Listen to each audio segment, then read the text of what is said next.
الحمد لله الذي وهب لنا شهر رمضان ووفقنا فيه القراءة القرآن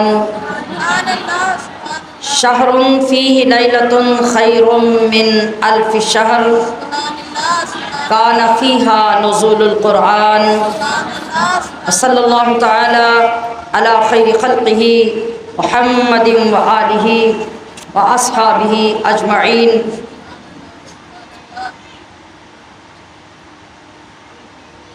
أما بعد فأعوذ بالله من الشيطان الرجيم بسم الله الرحمن الرحيم عن كعب بن عجرة قال رسول الله احضروا المنبر فحضرنا فلما ارتقى درجة قال آمين فلما ارتقى الدرجة الثانية قال آمين فلما ارتقى الدرجة الثالثة قال آمين فلما نزل قلنا يا رسول الله لقد سمعنا منك اليوم شيئا ما كنا نسمعه قال إن جبريل عرض لي فقال بعد من أدرك رمضان فلم يغفر له قلت آمين فلما رقيت الثانية قال بعد من ذكرت عنده فلم يصلي عليك قلت آمين فلما رقيت الثالثة قال بعد من أدرك أبويه الكبر أو أحدهما فلم يدخله الجنة قلت آمين إن الله وملائكته يصلون على النبي يا أيها الذين آمنوا صلوا علیہ وسلموا تسلیما۔ میں نے آپ کے سامنے بخاری و مسلم کی حدیث پاک پڑھی، ذرا ترجمہ سماعت فرمائیے۔ حضرت کعب بن عجرہ رضی اللہ تعالی عنہ روایت کرتے ہیں، ایک مرتبہ نبی علیہ السلام نے فرمایا کہ منبر کے قریب آ جاؤ۔ فرماتے ہیں کہ ہم لوگ منبر کے قریب پہنچ گئے، پھر آپ علیہ السلام تشریف لائے۔ منبر پہ بیٹھنے کے لیے آپ نے پہلی سیڑھی پہ قدم رکھا، فرمایا آمین، پھر دوسری سیڑھی پہ قدم رکھا، فرمایا آمین، تیسری سیڑھی پہ قدم رکھا، فرمایا آمین۔ جب آپ صلی اللہ علیہ وسلم خطبے سے فارغ ہو کر منبر سے نیچے تشریف لائے تو ہم نے عرض کیا، اے اللہ کے رسول، آج ہم نے آپ سے ایسی بات سنی جو پہلے کبھی نہیں سنی تھی۔ آپ نے فرمایا حضرت جبریل میرے سامنے ظاہر ہوئے تھے، حضرت جبریل میرے سامنے ظاہر ہوئے تھے۔ جب میں نے پہلی سیڑھی پہ قدم رکھا تو انہوں نے کہا ہلاک ہو وہ شخص جس نے رمضان المبارک کا مہینہ پایا پھر بھی اس کی بخشش نہ ہوئی۔ بخشش کے تو اعلان ہو چکے ہیں، رحمتیں تقسیم ہونے کے اعلان ہو چکے ہیں، دوزخ سے آزادی کے تو پورا مہینہ اعلان ہوتے رہے ہیں، پھر وہ کون ہوگا جو رمضان میں بھی بخشش نہ پا سکے گا؟ اور میں اس کا مطلب یہ ہے کہ جس نے اس مہینے کا حق ادا نہیں کیا، جس کی وجہ سے اس کی بخشش نہیں ہوئی، جس کی وجہ سے اس کی بخشش نہیں ہوئی۔ اب میں نے آج کے اس حدیث پاک سے صرف اتنا ہی حصہ لینا ہے، باقی تو آپ نے سنا کہ اس میں آپ صلی اللہ علیہ وسلم نے یہ بھی فرمایا، دوسری سیڑھی پہ تیسری سیڑھی پہ قدم رکھا تو آمین فرماتے رہے۔ ان میں سے اگلے دو لوگ کون ہیں؟ ایک وہ شخص